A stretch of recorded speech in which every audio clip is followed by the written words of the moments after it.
Donc vous avez téléchargé le zip avec cette adresse-là et vous avez double-cliqué sur le zip sur le Mac ou clic droit extraire si vous êtes sur un PC et vous avez ouvert le INDD.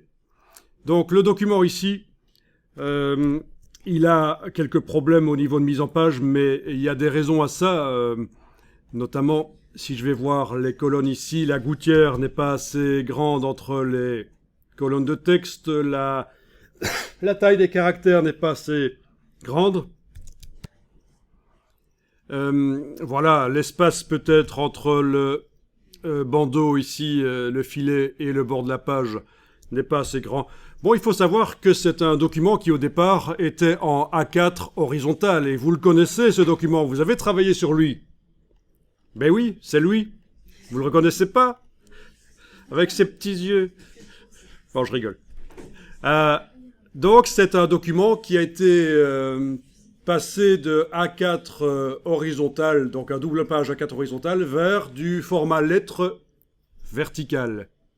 Et ça, il y a une fonctionnalité dans InDesign qui permet de le faire. Fichier, ajuster la mise en page.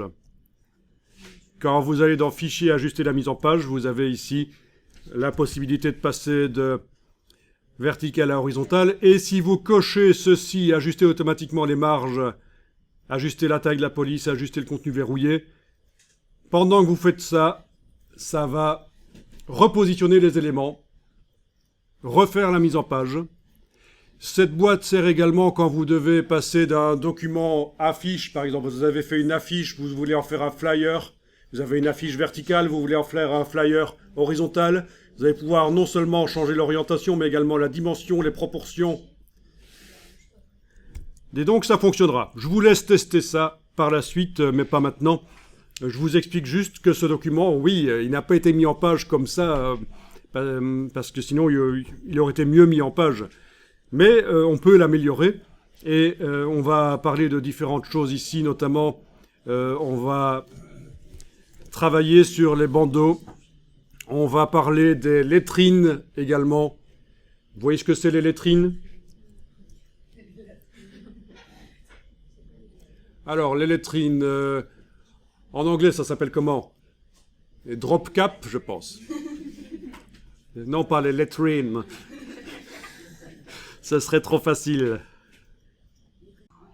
Donc voilà, j'ai tapé ici en anglais le nom des lettrines, drop cap, et dans Google, il me montre ce que sont les lettrines. Donc voilà, ce sont ces lettres-là. Donc ça, on va en parler. Et évidemment, on a aussi les lettrines moyenâgeuses. Il y en avait une qui apparaissait là sur le côté quand j'ai ouvert. Oui, là. Dans les bouquins moyenâgeux, on a ça en début de texte. Bon, vous avez la version moderne comme ça, et vous avez la version ancienne. Alors justement, nous, ce qu'on va apprendre à faire, c'est quelque chose qui, normalement, n'est pas faisable dans InDesign. Avec les lettrines, on va voir comment faire.